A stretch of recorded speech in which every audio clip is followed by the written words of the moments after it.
Bismillahirrahmanirrahim. Alhamdulillahil ahad. Wassalatu wassalam ala man fis sama' ismuhu Ahmad wa fil ardi ismuhu Muhammad wa ala alihi wa sahbihi amma ba'd. Yang saya cintai, yang saya muliakan, para alim ulama, para habaib, para kiai, para asatid, para tokoh masyarakat, para aparat pemerintah, wabil khusus guru kita Al-Habib Zaki Al-Attas.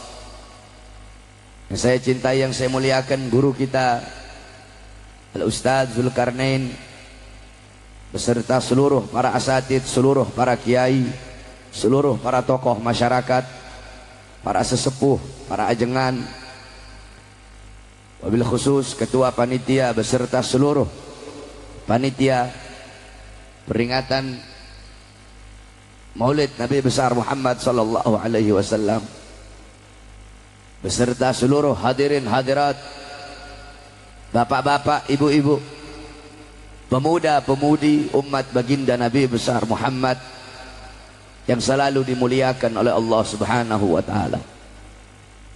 Alhamdulillah, segala puji dan syukur kehadirat Allah Subhanahu wa taala, yang dimana Allah Subhanahu wa taala menjadikan ini tempat menjadi tempat turunnya rahmat, menjadi tempat turunnya maghfirah, menjadi tempat turunnya hidayah, menjadi tempat turunnya barakah. Allah Subhanahu wa taala memilih kalian sebagai hamba-hamba yang di dalam hatinya Allah letakkan cahaya kemuliaan, Allah letakkan cahaya keagungan, Allah letakkan cahaya keluhuran. Allah Subhanahu wa taala mendorong langkahan kaki kalian dari rumah menuju ke majlis yang mulia ini, sehingga langkahan kaki kalian dari rumah menuju ke majlis ini, disitulah Allah ampuni dosa-dosa kalian yang telah lalu. Dari tempat ini kalian pulang menuju ke rumah, di situ Allah ampuni dosa-dosa kalian yang akan datang. Sebab duduknya kalian di sini mendapatkan keberkahan, mendapatkan kemuliaan, mendapatkan keutamaan daripada Maulid baginda agung Nabi besar Muhammad sallallahu alaihi wasallam. Kalian duduk berkumpul bersama orang-orang soleh. Engkau duduk berkumpul bersama para ulama. Saudara-saudara, dalam kitab Al-Mawahib Al-Quddusiyah, Syekh Ibrahim Baharwas dari Syibam, beliau menceritakan tentang karamat daripada Al-Imam Faqihil Muqaddam Muhammad bin Ali Ba'alawi. Beliau Faqihil Muqaddam adalah kakeknya para habaib, datuknya para habaib Segaf, Al-Idrus, Al-Habsyi, Al-Attas bin Syahab, Ibn Syekh Abu Bakar dan lain-lainnya. Beliau Ustadzul A'zam, guru besar, Syekhus Syuyuhus Syariah. Beliau adalah gurunya para guru-guru syariat. Beliau Qudwatul Muhaqqiqin, pedoman para ahli hakikat. Beliau Tajul A'immatul Arifin. Beliau adalah mahkota para ahli ma'rifat. Beliau dimakamkan di Zanbal. Zanbal adalah pemakaman para aulia, dan ada beberapa sahabat yang meninggal dalam perang Badar dimakamkan di Zanbal. Dulu ada satu orang fasik, ada satu orang fajir. Ketika dia wafat, dia dikuburkan di dekat pemakaman para aulia. Ketika ini orang wafat, dia dikubur di dekat kuburnya orang-orang soleh. Salah satunya di situ ada kuburnya Faqihil Muqaddam Muhammad bin Ali Ba'alawi. Singkat cerita, karena ini orang fasik, ini orang fajir, ini orang fasid, maka dalam kubur dia disiksa oleh Munkar Nakir, saudara-saudara. Ketika dia sedang disiksa oleh Munkar Nakir, ketika dia sedang diazab oleh Munkar Nakir, tiba-tiba Faqihil Muqaddam Muhammad bin Ali Ba'alawi masuk ke dalam kuburnya itu orang. Faqihil Muqaddam berkata, "Ruh ya Munkar wa Nakir, pergi kamu wahai Munkar dan Nakir. Jangan kamu siksa ini orang, jangan kamu azab ini orang. Kamu azab dia, kamu siksa dia, kamu cambuk dia, teriakan dia, jeritan dia mengganggu zikirku kepada Allah Subhanahu wa taala. Itu orang fasik dapat syafaat gara-gara kuburnya dekat dengan kuburnya orang soleh. Dia dekat dengan orang soleh bukan semasa hidupnya. Dia dekat ketika dia sudah wafat, kuburnya dekat dengan kuburnya orang soleh, dapat syafaat. Bagaimana ketika kita masih hidup, kita dekat dengan orang-orang soleh, kita dekat dengan para ulama. Saudara-saudara, engkau duduk di majelis yang mulia ini untuk bergembira, untuk berbahagia dengan lahirnya baginda Nabi besar Muhammad sallallahu alaihi wasallam. Siapa yang suruh kamu berbahagia? Siapa yang suruh kamu bergembira dengan lahirnya Nabi? Yang suruh bukan ustadz, bukan kiai, bukan habib, bukan nabi, bukan rasul, bukan tabi'in, bukan malaikat yang suruh kamu berbahagia dengan lahirnya Nabi, tetapi Allah Subhanahu wa taala yang perintahkan engkau untuk bergembira dengan lahirnya baginda Nabi besar Muhammad. Di dalam Al-Qur'an Allah Subhanahu wa taala berfirman, "Qul bi fadlillah wa bi rahmati fabidzalika falyafrahu." Katakanlah, dengan karunia Allah dan dengan rahmat Allah, maka dengan karunia dan rahmat tersebut falyafrahu, hendaklah mereka bergembira. Apa karunia Allah? Karunia Allah yang paling besar adalah Al-Quran. Menurut Al-Imam Abdullah bin Abbas, karunia Allah yang paling besar adalah ilmu. Sama, Al-Quran sumber daripada segala ilmu. Terus, siapa rahmat Allah dalam ayat tersebut? Para mufassirin, para ulama-ulama ahli tafsir, dalam kitab-kitab tafsirnya, beliau menjelaskan. Dalam kitab tafsir Ibnu Katsir, Al-Imam Ibnu Katsir, dalam kitab tafsir Jami'ul Bayan, Al-Imam Ibnu Jarir At-Tabari, dalam kitab tafsir Jami' li Ahkam, Al-Imam Qurtubi, dalam kitab tafsir Jalalain, Al-Imam Jalaluddin Al-Mahalli, dan diteruskan oleh Al-Imam Jalaluddin As-Suyuti. Dalam kitab tafsir Ma'alimut Tanzil, Al-Imam Baghawi. Ini tafsir Baghawi adalah tafsir yang paling banyak dipakai oleh para habaib. Dalam kitab tafsir Anwarut Tanzil, Al-Imam Baydawi. Dalam kitab tafsir Madarikut Tanzil, Al-Imam An-Nasafi. Beliau-beliau para ahli tafsir mengatakan, menjelaskan siapa rahmat Allah dalam ayat tersebut. Sebagaimana dalam ayat yang lain Allah berfirman, "Wa ma arsalnaka illa rahmatan lil alamin." Tidak aku utus kamu wahai Muhammad kecuali kamu adalah rahmat bagi seluruh alam semesta. Maka dengan adanya Nabi Muhammad sebagai rahmat Allah, hendaklah mereka bergembira, hendaklah saya bergembira, hendaklah kalian bergembira dengan adanya baginda Nabi besar Muhammad sallallahu alaihi wasallam. Lahirnya Nabi, seluruh alam jagat raya bergembira. Penduduk langit, ghilman, wildan, bidadari, bintang-bintang bulan, seluruhnya bergembira dengan lahirnya Nabi. Penduduk dunia, penduduk bumi, binatang-binatang yang di langit, yang di sungai, yang melata, yang di laut, yang dalam tanah, seluruh binatang bergembira dengan lahirnya Nabi. Tumbuh-tumbuhan, bahkan batu yang tidak bernyawa bergembira dengan lahirnya Nabi Muhammad. Illa iblis, kecuali iblis yang tidak gembira dengan lahirnya Nabi Muhammad. Ketika Nabi lahir, iblis menjerit, iblis teriak sekencang-kencangnya, iblis tidak rela, iblis tidak ridho dengan lahirnya Nabi. Kenapa? Karena Nabi adalah musuhnya iblis yang paling besar, saudara-saudara. Dalam riwayat Nabi pernah nanya sama iblis, "Wahai iblis, siapa kamu punya musuh yang paling besar?" Apa jawab iblis? "Anta ya Muhammad." Kamu wahai Muhammad, aku punya musuh yang paling besar. Makanya saudara-saudara, ketika Nabi lahir, iblis teriak, tidak rela dan tidak ridho dengan lahirnya Nabi Muhammad. Berarti kalau ada orang-orang yang mengaku sebagai umatnya Nabi, tetapi tidak senang, tidak bahagia, tidak rela, tidak ridho dengan lahirnya Nabi, tidak diragukan, itu orang adalah iblis, saudara-saudara. Anjing yang tidak berakal, anjing yang gak punya otak, bergembira dengan lahirnya Nabi Muhammad.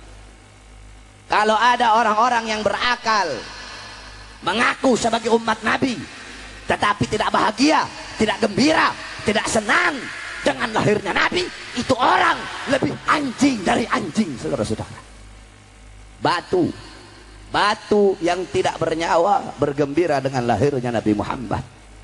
Kalau ada orang-orang yang bernyawa, berakal, mengaku sebagai umat Nabi, tetapi tidak senang, tidak gembira, tidak rela, tidak ridho dengan lahirnya Nabi, itu orang hajar fauqal hajar, batu di atas batu, itu orang la yahdiyahumullah. Mereka orang-orang yang tidak mendapatkan petunjuk dari Allah. Humul jahilun, mereka orang-orang yang bodoh. Qabla mauti mautun li ahlih fa ajsaduhum qabla al-kuburi kuburu. Mereka orang-orang yang sebelum kematian datang, sesungguhnya mereka telah mati. Sebelum jasadnya dikubur, sesungguhnya jasadnya telah terkubur. Kamu kalau ketemu sama orang yang tidak suka dengan maulid, ketemu sama orang yang tidak senang, tidak gembira dengan maulidnya Nabi, takbirkan dia 3 kali sebagai tanda daripada kematiannya, saudara-saudara. Maka beruntung kamu, berbahagia kamu. Allah pilih kamu sebagai hamba-hamba yang bergembira dengan lahirnya Nabi. Al-Imam Busiri dalam qasidah Muhammadiyahnya beliau berkata, Muhammadun syukruhu fardun alal umami. Muhammad bersyukur dengan adanya beliau, wajib bagi setiap umat untuk bersyukur dengan adanya baginda Nabi besar Muhammad. Saudara-saudara sekalian yang dimuliakan oleh Allah Subhanahu wa taala, maka beruntung kamu, berbahagia dengan lahirnya Nabi. Kamu duduk di sini merayakan kelahiran Nabi Muhammad, padahal kamu tidak pernah bertemu dengan Nabi. Kamu tidak pernah berjumpa dengan Nabi. Kamu tidak pernah sholat di belakangnya Nabi. Kamu tidak pernah memandang wajahnya Nabi. Kenapa kamu duduk di sini memuliakan, mengagungkan kelahirannya Nabi? Kalau bukan iman dan cinta kamu kepada Nabi, tidak akan kamu duduk di sini berkumpul memuliakan hari kelahiran Nabi Muhammad. Beruntung kamu menjadi hamba-hamba yang beriman kepada Nabi Muhammad, walaupun tidak pernah berjumpa dengan baginda Nabi besar Muhammad. Nabi Muhammad ketika duduk bersama sahabat, Nabi Muhammad berkata, wahai sahabat, tahukah kalian hamba-hamba yang beriman? Kata sahabat, apakah para malaikat ya Rasulullah? Kata Rasul, bagaimana mungkin malaikat tidak beriman? Mereka berada di sisi Allah. Ada lagi yang beriman. Apakah Nabi dan Rasul? Bagaimana Nabi dan Rasul tidak beriman, sedangkan Allah kasih wahyu untuk mereka? Ada lagi yang beriman. Apakah kami para sahabatmu ya Rasulullah? Bagaimana mungkin kalian tidak beriman, sedangkan aku berada di tengah-tengah kalian? Ada lagi yang beriman. Allah wa Rasuluhu a'lam. Allah dan Rasul yang lebih tahu. Nabi Muhammad menundukkan kepalanya, beliau menangis sampai membasahi lehyah, membasahi jenggotnya Nabi, tangisan beliau. Beliau berkata, golongan yang beriman ini adanya nanti setelah aku. Mereka tidak pernah berjumpa denganku, mereka tidak pernah makan sama-sama dengan aku, tidak pernah sholat di belakang aku, tidak pernah memandang wajahku, tetapi mereka beriman kepada aku. Mereka adalah umatku, kata Nabi. Tuba liman yarani wa amanabi, wa tuba thumma tuba liman lam yarani wa amanabi. Sungguh beruntung, sungguh berbahagia bagi orang-orang yang melihat aku kemudian beriman kepada aku, dan sungguh beruntung, dan sungguh beruntung, dan sungguh beruntung, 3 kali keberuntungan bagi orang-orang yang tidak pernah melihat aku akan tetapi beriman kepada aku. Kalian yang duduk di sini adalah hamba-hamba yang memiliki 3 keberuntungan tersebut. Karena yang mendorong kalian duduk di sini merayakan kelahiran Nabi, iman dan cinta kalian kepada baginda Nabi besar Muhammad sallallahu alaihi wasallam. Kalian duduk di sini, diceritakan sejarahnya Nabi Muhammad sallallahu alaihi wasallam dalam hadis riwayat Al-Imam Ad-Dailami dalam kitab Musnadnya Al-Firdaus. Qala Rasul, dzikrul anbiya minal ibadah, dzikrus salihin minal kafarah, dzikrul maut minas sadaqah, dzikrul kubur yuqarribukum minal jannah. Kata Nabi Muhammad,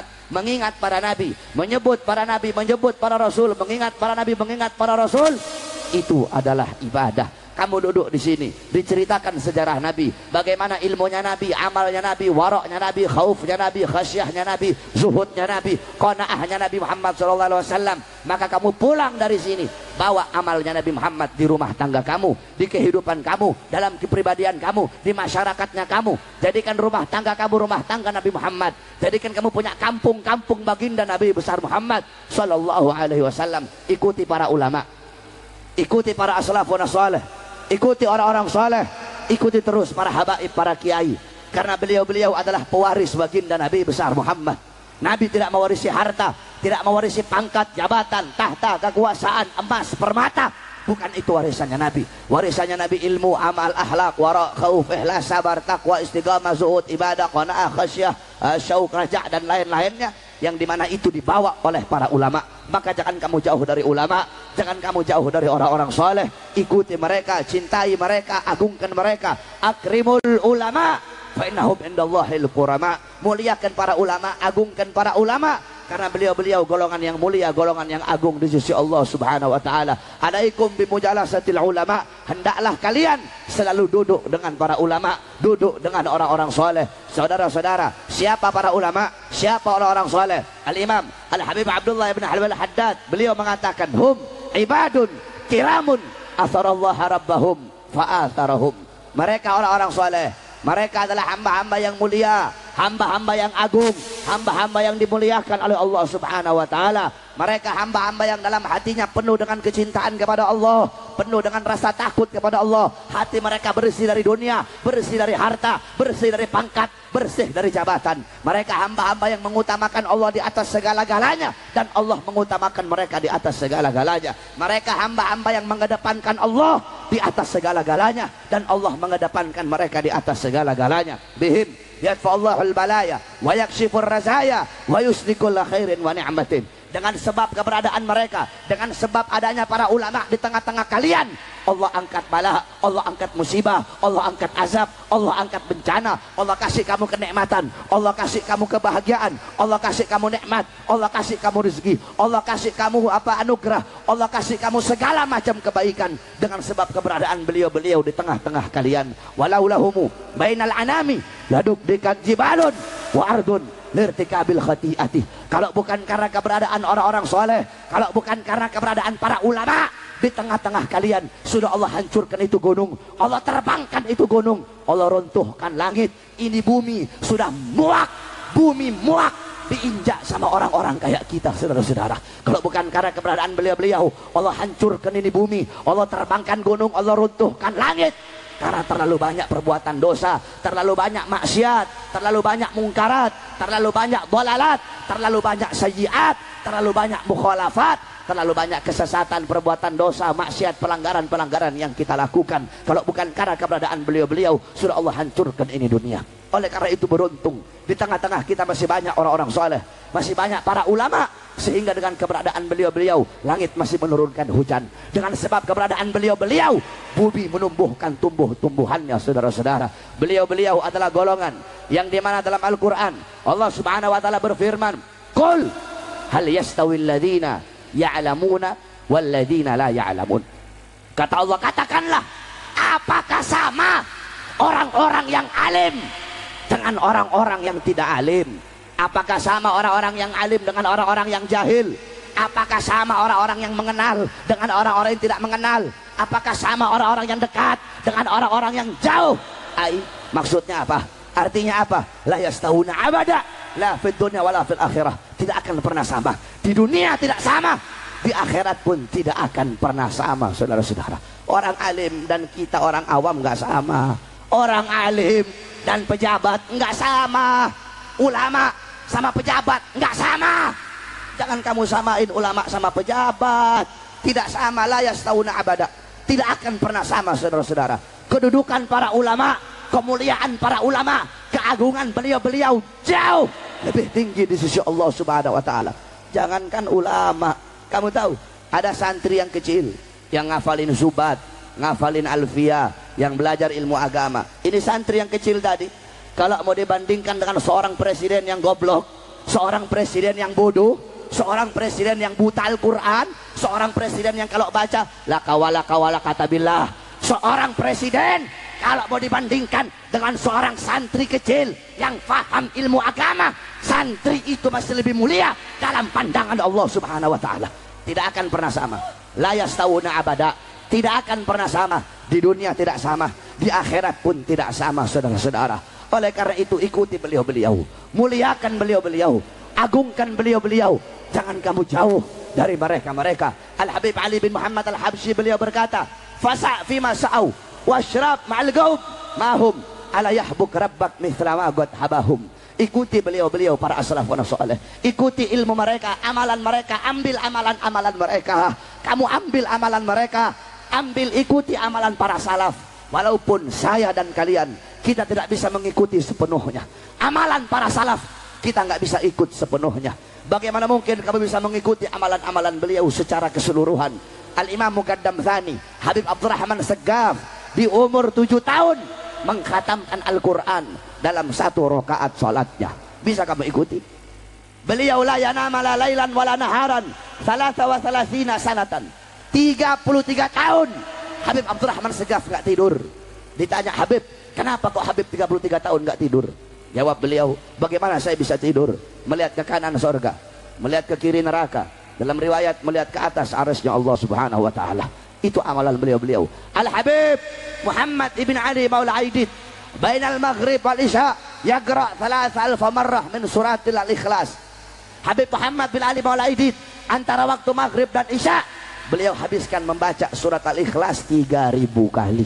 Al-Habib Abdullah bin Husain bin Tahir setiap hari ya Allah 25.000 kali, la ilaha illallah 25.000 kali, salawat kepada Nabi 25.000 kali. Bisa kamu ikuti amalan-amalan beliau. Al-Habib Abu Bakar Ibn Abdullah Al-Attas 1 kali duduk baca Yasin 90.000 kali. Al-Habib Umar Ibn Zain bin Smith 16 tahun tidak pernah menempatkan punggungnya di satu benda apapun. Al-Habib Ahmad Al-Muhdar beliau menggali kubur, masuk di kuburnya, mengkhatamkan Al-Quran 8.000 kali khatam sampai beliau meninggal dunia. Al-Habib Abdullah Ibn Alwi Al-Haddad sahibur ratib di umur 3 tahun kena penyakit cacar menyebabkan mata beliau buta, tetapi butanya beliau tidak menghalangi beliau untuk menuntut ilmunya Allah, karena beliau tahu laisal mar'u yuladu aliman, tidak ada seseorang yang dilahirkan dalam keadaan alim. Walaupun dalam keadaan buta kedua matanya, tetap beliau belajar, tetap beliau menuntut ilmu, tetap beliau belajar Quran, menghafal Quran sampai di umur 7 tahun beliau hafal Quran. Di umur 7 tahun, di umur 9 tahun beliau menghafal kutubus sittah, Bukhari, Muslim, Sunan Abi Daud, Tirmidzi, Ibnu Majah, Nasai. Kutubus sittah beliau hafal, kitab hadis 6. Kamu juga hafal kutubus sittah. Iqra 1, Iqra 2, Iqra 3, Iqra 4, Iqra 5, Iqra 6 kamu hafal. Itu beliau-beliau orang-orang saleh, saudara-saudara. Di umur 11 tahun beliau menghafal kitab-kitab Imam Ghazali, Ihya Ulumuddin, Minhajul Abidin, Miyarul Ilim, Bidayatul Hidayah dan lain-lainnya. Itu mereka orang-orang saleh, para salaf. Kita nggak bisa ikuti amalan beliau gaddaman ala gaddamin, selangkah demi selangkah, setapak demi setapak.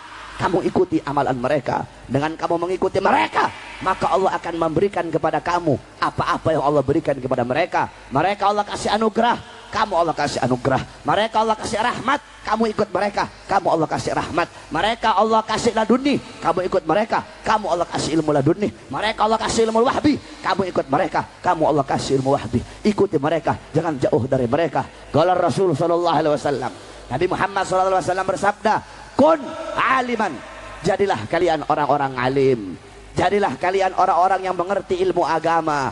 Beb, saya nggak bisa jadi orang alim, beb. Kun muta'alliman, kalau kamu nggak bisa jadi orang alim, kun muta'alliman, jadilah kamu orang yang menuntut ilmu agama. Jadilah kamu orang yang ngaji, jadilah kamu santri, jadilah kamu orang yang sering duduk di majelis-majelis ilmu, duduk di majelis zikir, duduk di majelis salawat, duduk di madrasah-madrasah, duduk di pondok-pondok pesantren, duduk di masjid-masjid untuk menuntut ilmunya Allah Subhanahu wa taala. Beb, saya nggak punya waktu jadi santri, saya nggak punya waktu untuk hadir majelis. Kun mustami'an, jadilah kalian pendengar, pendengar ilmu ulama, pendengar nasihat ulama, pendengar mutiara-mutiara hikmah yang keluar dari mulutnya ulama. Beb, saya nggak punya waktu, beb. saya kerja terus Beb, gak punya waktu jadi pendengar.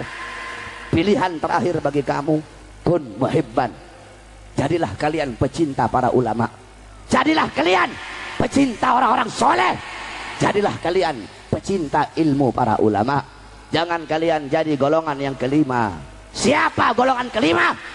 Udah orang alim bukan, santri bukan, pendengar bukan, pecinta juga bukan, malah menjadi pembenci-pembenci para ulama, pembenci-pembenci para habaib, pembenci-pembenci para kiai.